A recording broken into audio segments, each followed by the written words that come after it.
8. Am I the a-hole for canceling my wedding? Original story. Over the past year and a half, my fiancé Jose, male 27, and I, female 25, have been planning a wedding for July of 2021. We've been together for 10 years and have lived together for 3 years. Jose and I both don't like the pomp and circumstance of weddings, and we're hoping to have a low-key and expensive one. My family, however, wanted something bigger. My mother has expressed to me just how much she's living through me in having this wedding.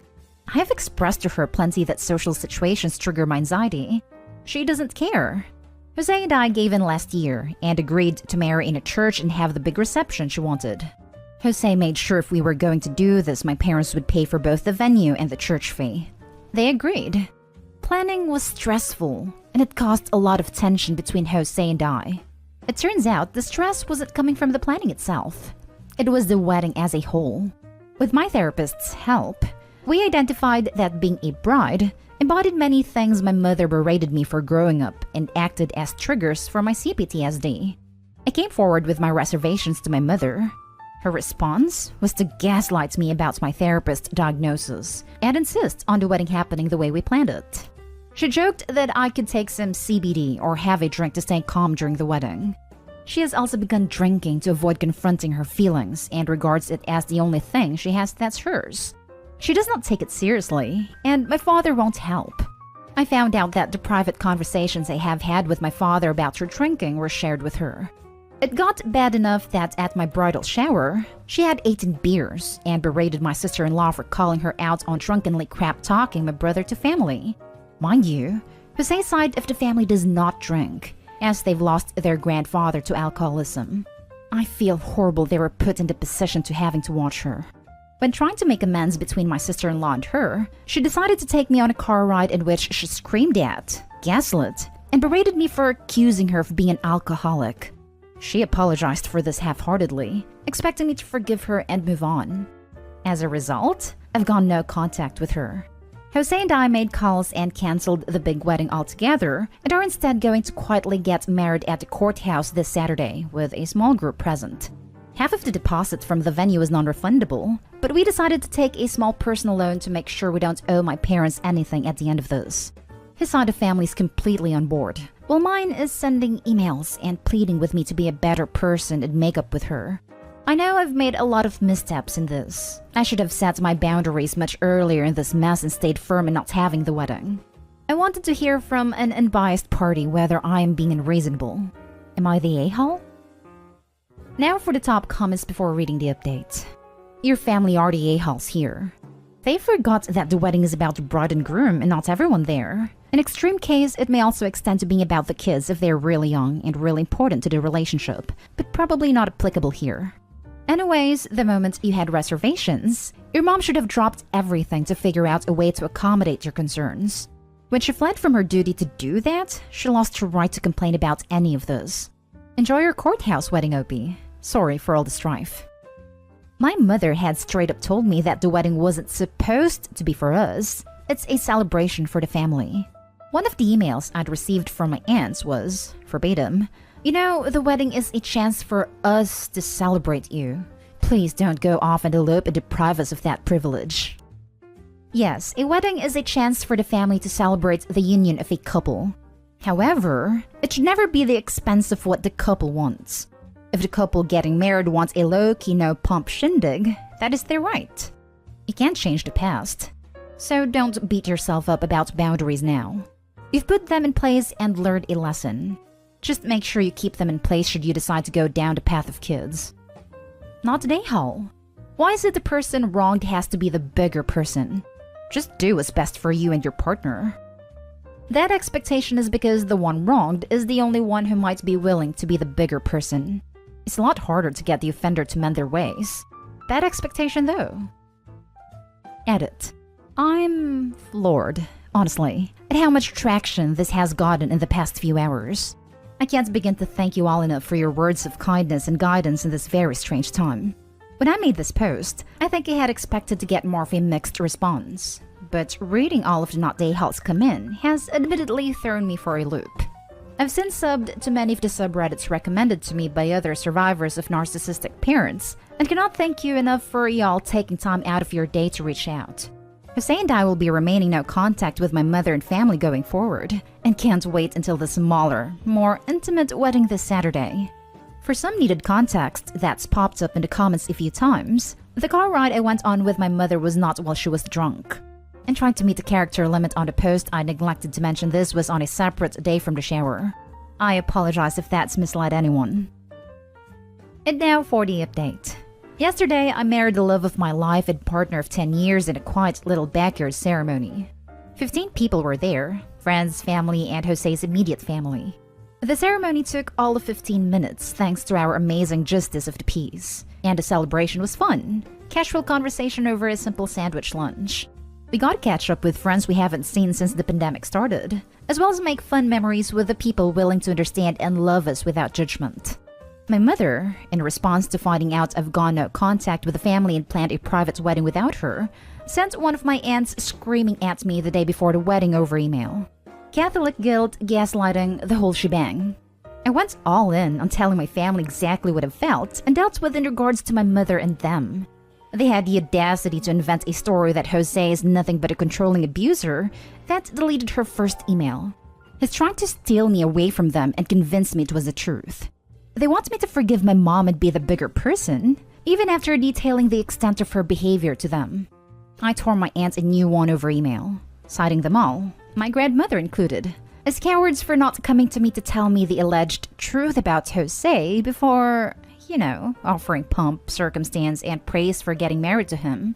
It's funny how quickly the narrative shifted from, oh, think of your poor mother, to, you poor, stupid child running into the arms of a horrible man, to, you're a monster for canceling your family. The block button has been my best friend. Within the last 72 hours, I've learned exactly what kind of family I was raised in. In a way, I mourned that it had to be like this. No contact with the people I thought were supposed to love me. What I have realized is their brand of love is conditional. My mother also demanded the money back for the venue, and we sent a check to her. She still has chosen not to cash it. We have ample documentation to prove we have provided her that check. Jose is warning her in writing to cash that check by the 21st, or else we will stop that check and pay back the loan. Thank you all to the kind Redditors that have reached out offering words of encouragement and resources for coping with narcissistic, toxic family. Jose and I thrilled to finally have had this wedding on our own, surrounded by the people that matter most to us. They had the audacity to invent a story that Jose is nothing but a controlling abuser that deleted her first email. He's trying to steal me away from them and convince me it was the truth. Projection much? Congrats on the wedding! And starting the family you two are going to build together off on the right foot by surrounding yourselves with genuinely supportive people. My family accused my husband of the same crap when he stood up to them while they were going after me on social media. Projecting is just second nature to people like that. Over a simple sandwich lunch. I love this. Forget overcooked salmon and dried chicken. Give me some wedding Sammies. Me too. Bonus points if there is pie for dessert. We had cookies and a cannoli cake. Congratulations on your wedding.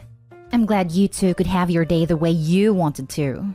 Toxic families suck, but it sounds like you've at least married into a much kinder, more loving family. Best of luck to you both in all your future endeavors. Now for the next story. Am I the a-hole for uninviting someone to my wedding? Just this morning, one of my fiancé's friends sent a very nasty message into their group chat stating that he was upset and hurt for not being part of our wedding party. Mind you, he was asked. He was not at the same time as the others because I added another bridesmaid to my party, so our parties were uneven. He caused a huge stink about it in their group with other people stating that my fiancé was an a-hole and didn't communicate anything to him, and that he lied about everything. He told my fiancé that he will not be coming to the wedding because of this. I in turn asked him to call me because I'm not having any of this. He told me that my fiancé lied to him and didn't tell him anything. To my knowledge, we don't need to give reasons why we did not ask someone to be in our bridal party. He told me he doesn't want to be a replacement or a substitute for anyone who would bail on us. Mind you, no one bailed. We had originally asked one of our friends and his fiancé to be in our party, but they cannot make it because they recently moved out of the state. At this time, they don't know if they can make it across the country to attend our wedding. We understand and are not upset or hurt by their decisions. I explained this to him, and he said that wasn't the point. He said he's upset that he wasn't originally asked to be in the bridal party. He can 100% be upset and his feelings are valid. I'm sure a lot of people are upset that they weren't asked either. But we had a lot of tough decisions due to COVID, and we had to make a lot of cuts in our entire guest list altogether. On the phone, I told him that this is not about him. It's about me and my fiancé. This is our wedding, not his. I told him that if he thinks that my fiancé didn't approach the situation correctly, then he also is not approaching it correctly. My fiancé attempted to ask him if he was upset about anything because he told our friends he was upset. He told him no. Then right before he hung up the phone, he told him why he was upset. Although he did not give anyone any time to explain because he hung up. Throughout the phone call, he kept reiterating that he isn't making this about him, though his actions say otherwise. At the end of my phone call, I asked him, "Are you coming to the wedding?" He responded, "You're putting me on the spot?" I said yes. He then proceeded to hang up on me. After all of this, I removed him from our guest list. I don't want that kind of energy at my wedding. I will be happy to add him back if he apologizes to me and my fiancé as well as our friends for causing a scene. Am I the a-hole for removing him from our guest list? Edit. Please note that we ask the person and their partner to be in our bridal party who is no longer in the state. This person who is upset is my friend as well. I am not just uninviting someone who I have no relationship with. Now for the top comments. Not the a-hole. He can 100% be upset and his feelings are valid. I'm sure a lot of people are upset that they weren't asked either, but we have a lot of tough decisions due to COVID and we have to make a lot of cuts in our entire guest list altogether. This is the critical line for me, for a couple reasons. 1. You acknowledge the validity of his feelings. This shows you are genuine in your examination of the situation, rather than writing a person off whose opinion goes against yours. 2. Even if he legitimately feels slighted in this situation, his reaction is way out of proportion. A wedding is a celebration for adults. This guy's acting like a child. He told my fiancé that he will not be coming to the wedding because of this. Info. Why uninvite him if he'd already said he wasn't coming? He's the kind of person who could possibly decide he wants to come later because he changed his mind. The friend is right that he was asked as a backup, but he's a piece of work for creating a public stink about it. You should talk to your fiancé before kicking this guy from the wedding though, because it's not just my wedding. We talked about it. He said he doesn't want him there if he's going to act like this. Last story is titled, Am I the a-hole for not moving my 22 female engagement party plans around for my friend, 21 female, who didn't respond until last minute notice? Recently, my boyfriend of 3 years proposed, and I thought it'd be nice to do some sort of dinner or small party to celebrate it. I planned it to be towards the end of June, and let everybody know 2 months ago so people who were getting vaccinated had time to prepare. I let one of my friends from high school know, who I catch up with every once in a while. She's been going through mental health issues, and we would talk a few times each month. I sent her a text in April which she never opened on Snapchat, which is her only communication method since she doesn't like iMessage. I called her twice as well. One time where I called her after she called me and she answered, but there was silence and then she hung up. So I gave up trying after that because she didn't seem to care. I don't know what happened, but she was also active on Instagram too, posting often, so I left it at that. She finally opens the Snapchat 2 days ago and sends me tons of text on there, saying things like she wanted to come, like a week before it's supposed to happen. I couldn't really just change all my plans for her last minute since it wouldn't be fair for my guests already attending. My friend blows up when she starts questioning why I'm not accommodating her or making things easier for her to come and says I'm acting like a future bridezilla. I'll admit I do miss her and would have liked for her to come. She's also going through mental health issues, so she was also upset and crying. But I'm not sure what to do because I feel like she didn't care at the same time. Am I the a-hole if I don't move my engagement party plans around so my friend can come last minute notice? Edit. Thank you for the congratulations and well-wishing messages. I'm looking forward to being with my fiancé. And here's an example of the schedule/plans. For the girls, I was going to have a salon day where we could do nails, facials, massages, hair, etc., those sort of things. I called up the salon and we had an appointment made in May, and I'm not sure on their availability. So some places I had planned, I don't know how I'd work it out. because this was something I scheduled out for everybody to work out. I don't think it'd be fair to my other guests, so I asked if they'd like to come, when they either took a day off or moved their schedule around for this. This sudden change made it so everything would be affected for the people wanting to go, and I'm not uncertain how to go about that if she still wants to come. Not today, Hall. Are you serious? Why would you move it? Like, if she's this flaky just to contact, how do you know she'll even come if you accommodate her? This friend only communicates through Snap and refuses to use any other form of communication. Everyone else who was invited didn't have an issue. She's acting like a friendzilla. Entitled, thinking everyone else should inconvenience themselves to accommodate her. Not today, Hall. Your friend is acting like a child. Just tell her, sorry, it's too late to change the plans. I really hope you can make it. I'd ignore anything else she says.